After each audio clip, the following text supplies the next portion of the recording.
كنتي مبتدئ أو في طور تعلم اللغة الفرنسية صغير ولا كبير، هاد لا فيديو غتنفعك بزاف. يلا نبداو.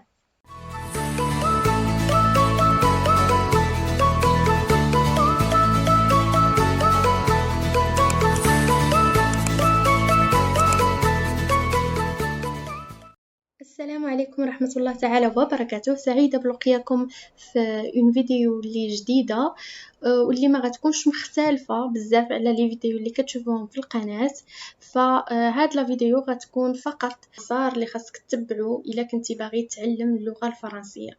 غادي نحاول نلخص لك هاد المسار كامل في 5 ديال النصائح اللي ان شاء الله الا طبقتيها بالحذافير ديالها غادي يكون عندك واحد المستوى في اللغة الفرنسية مرتفع بزاف. نبداو باول نصيحه اللي نقدر نعطيها لك، هي لا فولونتي. اول حاجه خاص تكون عندك الا بغيت تعلم اللغه الفرنسيه هي لا فولونتي. شنو هي لا فولونتي؟ هي الرغبه في التعلم، تكون باغي تتعلم. وانا متاكده ان كاع اللي كيشوفوا هاد لا فيديو عندهم رغبه في التعلم. مجرد كليكيتي باش تدخل لا فيديو الا وعندك رغبه وباغي تتعلم اللغه الفرنسية. غير هو الرغبة خاصها تكون شديدة وخاص معها الصبر بزاف. علاش الصبر؟ حيتاش ما غنقولكش اللغة الفرنسية غتعلمها في 7 أيام ولا في شهر، وإنما كتحتاج الصبر وكتحتاج لا بيرسيفيرونس، المثابرة والاجتهاد. الحاجة الثانية هي قواعد اللغة، les règles de la langue. les règles de la langue حاجة اللي ضرورية بزاف. قواعد ديال اللغة خاصكم ضروري تضبطوهم. من conjugaison. alors la conjugaison خاصك ضروري مثلا تعرف واش نستعمل الافوار ولا اتر، واش من طون خاصني نستعمل لو مود اللي خاصني نستعمل، واش لانديكاتيف ولا السوبجونكتيف. كاين بزاف ديال القواعد الكونجوغيزون اللي خاصك تضبطها باش تقدر تكتب وتهضر اللغة الفرنسية مزيان. الحاجه الثانيه هي لا غرامير. لا غرامير ملي كنقولوا لا غرامير كنقصدوا القواعد اللي عندها علاقه بلاكور مثلا. ثالث حاجه ضروري خاصك تعرفها هي لا ليكتور. لا ليكتور ولا القراءه.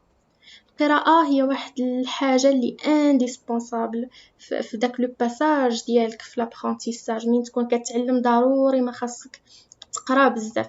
علاش تقرا؟ الانسان اللي كيقرا كيقدر يعالج جوج ديال المشاكل، جوج ديال لي بروبليم اللي اساسيه. اول مشكل هو لورتوغراف. لورتوغراف هنايا هي نكتب واحد النص ولا واحد الجمله ولا واحد الفقره وما يكونوش فيها اخطاء ديال لورتوغراف. يعني خاصني نكون عارف كيفاش نكتب الكلمه. لا ليكتور هي الحل، القراءه هي الحل، لانك اوتوماتيكمون فاش كتكون كتقرا واحد النص وانت كتشوفو في اللاوعي ديالك، الدماغ ديالك كيبقى يسجل لو مو كيفاش كيتكتب. امبوسيبل لو مو ميزون، لا ميزون تكون كتشوفها با مال دو فوا وانت كتقرا، كتشوف لو مو ميزون ومين غتجي غتكتبها غلط. هذه ما يمكنش. alors اوتوماتيكمون فاش غتكتب لو مو غادي تكتبوه بالشكل الصحيح. الحاجه الثانيه ولا المشكل الثاني اللي كتعالجوا القراءه لا ليكتور هو الفوكابولير. alors الفوكابولير كما كتعرفوا الاغلبيه كيفكر بالعربيه وكيحاول يدير لا تراديكسيون للفرنسيه، دوكو ما عندوش الكلمات باش يكتب. كيبغي يكتب كيكون لو مو عارفو بالعربيه ولكن ما عارفوش بالفرنسيه. alors la lecture وانت كتقرا وكتشرح الكلمات الصعبه اوتوماتيكمون الكلمات كيتجمع عندك في راسك، ومين كتبغي تكتب كتلقى كوميم بالكلمات اللي كيساعدوك. النصيحه الرابعه اللي نقدر نعطيك هي تطبيق مهارة الاستماع. ركزوا معايا مزيان حيتاش كاين واحد الفئة من الناس اللي الهدف ديالها من اللغة الفرنسية هو تهدر بها، يعني ماشي تكتب. هي ما كيهمهاش انها تكون كتعرف تكتب ولكن تكون كتعرف تهدر باللغة الفرنسية. هاد المهارة هذه تطبيق مهارة الاستماع ضرورية بزاف للناس اللي بغات تعلم كيفاش تهدر باللغة الفرنسية. علاش ضرورية؟ غادي نعطيكم مثال بسيط جدا. فاش كنهضروا بالدارجة، هاد الدارجة ما تعلمناهاش في المدرسة. الدارجة ما تعلمناهاش في المدرسة، كنا كنسمعوا لونتوراج ديالنا، المحيط ديالنا كيفاش كيهضر، و اوتوماتيكمون تعلمنا. الوغ ما خضعناهاش للقواعد ولا قريناها في شي كتاب.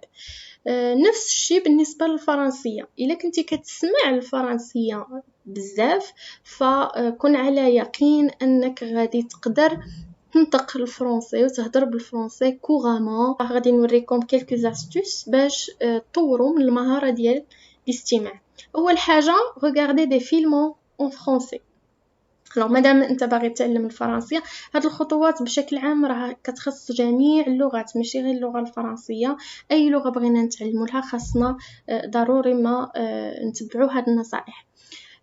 قلنا باش نطوروا من مهاره الاستماع فو ريغاردي دي فيلم اون فرنسي، نشوفوا دي فيلم اون فرنسي. alors كمرحله اولى سي با غراف ان تكون الترجمه وكنقرا الترجمه، مي من نكون ديجا كنفهم شي كلمات ما فيها باس ما نشوفش الترجمه ونحاول نفهم المعنى ولا المغزى ديال الفيلم غير من خلال الهضره بلا ما نشوف الترجمه. alors هذه واحد لا ميثود اللي هي افيكاس باش نتكلموا الفرنسيه. لا ميثود الثانيه هي écouter de la musique، تسمع الموسيقى بالفرنسيه.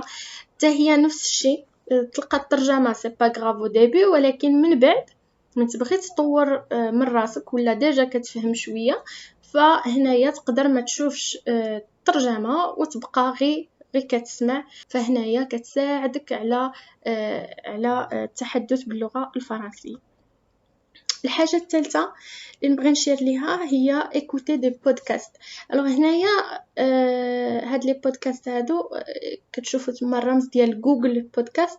هذا التطبيق يسمح لك انك تشوف دي زيستوار وتسمعهم في نفس الوقت، بمعنى تقرا قصه وانت كتشوفها.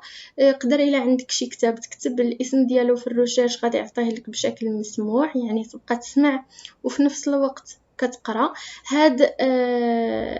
هاد لاكسيون هادي كتخليك اولا تنطق مزيان، تكون عندك لا برونونسياسيون مزيان حيتاش كتسمع الكلمه كيفاش كتنطق وكتعاود معاه، ديكو كتكون كتنطق بالشكل الصحيح الكلمه ولا الجمله، وكيساعدك من انك كتسمع الفرنسي بزاف. يعني خامس حاجه واخر نصيحه نعطيها لك هي غاديجي التدرب على الكتابة.